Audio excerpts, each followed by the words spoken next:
साथियों, आपका शुक्रिया कि आज आप शॉर्ट नोट्स पे आज यहाँ पे आए। जैसे कि आपको पता है कि एमएचए से दो हिस्टोरिकल जो चीज़ें आज हुई है उस पे आज हम चर्चा करने के लिए यहाँ पे बैठे हैं। जैसे कि आपको पता है कि हिस्टोरिकल जो डिसीजन एमएचए ने लिया है कि एक दो ऑर्गेनाइजेशंस को बैन करना 5 साल के लिए, आज उसी सिलसिले पे हमारे साथ जो बात करने के लिए है पार्टी के स्पोक्स पर अल्ताफ साहब है। मैं उनसे गुजारिश करूंगा कि वो आज की बात रखें। शुक्रिया साजिद साहब। मेरे साथ आज इस प्रेस कॉन्फ्रेंस में साजिद साहब, साहिल साहब, फारूक साहब और अकील साहब बैठे। दोस्तों, जैसे कि कल एक बहुत बड़ी अचीवमेंट हुई है शाम को, जैसे सब ने देखा कि दो ऑर्गेनाइजेशन इत्तेहादुल मुस्लिमीन और अवामी एक्शन कमेटी पे एमएचए ने बैन लगा दी है। भारतीय जनता पार्टी जम्मू कश्मीर इसका वेलकम करती है, खैर मकदम करती है, खुश आमदीद करती है कि ऐसे जो संगठन कश्मीर में इंतहा पसंदी, मिलिटेंसी और दूसरी चीजों में मुलवस थे, उसको फरोग दे रहे थे, उनको बैन करना। और जिनकी कोशिश हमेशा रही कि कहीं किसी न किसी तरीके से देश और जम्मू कश्मीर में अनरेस्ट किया जाए। आपको याद होगा कि हुर्रियत कॉन्फ्रेंस बैनड जिसको बैन किया गया था, ये दोनों संगठन, चाहे अवामी एक्शन कमेटी हो, चाहे अब मसूर अंसारी साहब की तंजीम हो, दोनों उसका पार्ट एंड पार्सल रहे। आपने देखा बार बार जिन्होंने कोशिश की कि जम्मू कश्मीर के अमन में आग लगाने की, जम्मू कश्मीर में मिलिटेंसी को सपोर्ट करने, जम्मू कश्मीर में पाकिस्तान का डिजाइन जो है उसको प्रमोट करने की जो कोशिश की है, उन पे एमएचए ने बैन लगा दी। खासकर 2019 के बाद जब हम देखते हैं कि भारतीय जनता पार्टी वाली गवर्नमेंट, जनाब नरेंद्र मोदी जी वाली गवर्नमेंट, और जहां होम मिनिस्टर हमारे अमित शाह रहे, उन्होंने हर एक ऐसी ऑर्गेनाइजेशन, चाहे इंडिविजुअल हो, चाहे ऑर्गेनाइजेशन हो, चाहे कोई ग्रुप हो,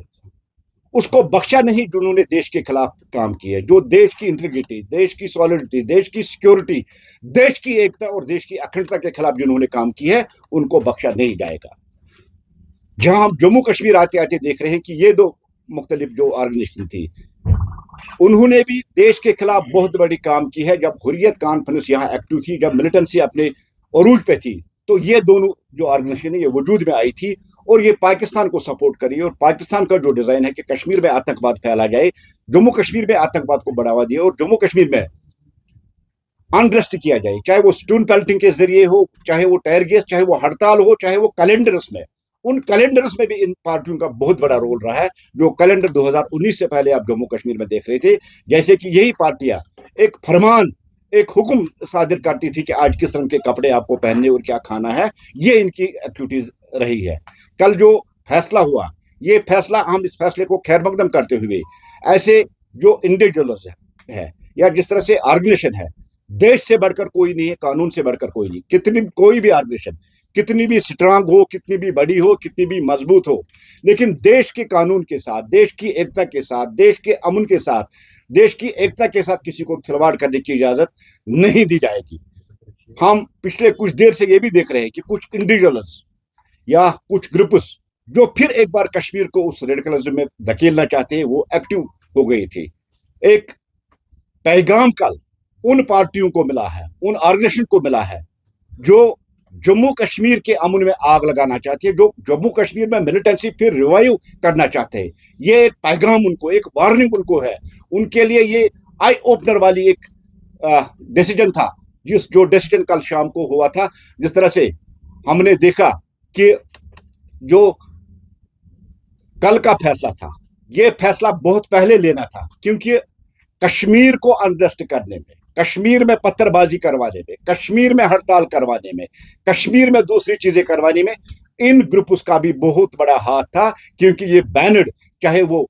आन हुर्रियत हो, चाहे वो गाफ हुर्रियत हो, दो नाम से जो हुर्रियत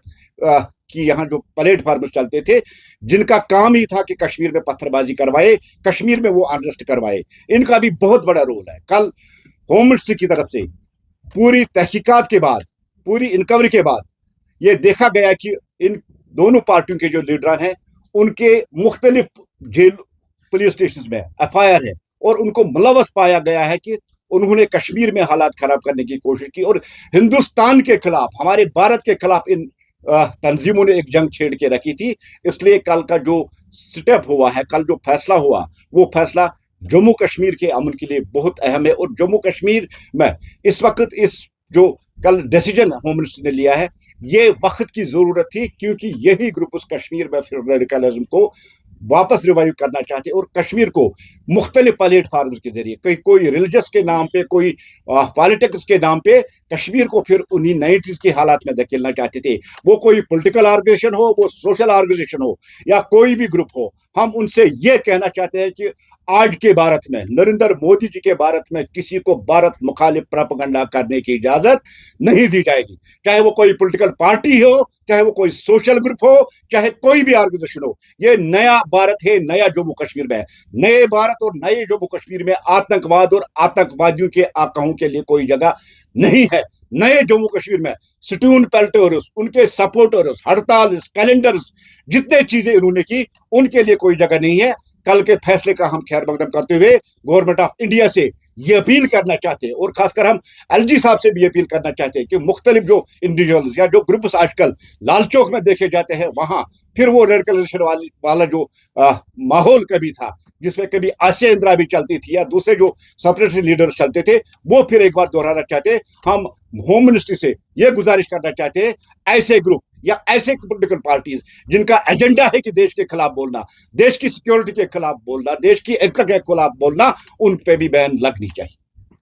क्वेश्चंस अगर आपके हों तो बता सकते हैं।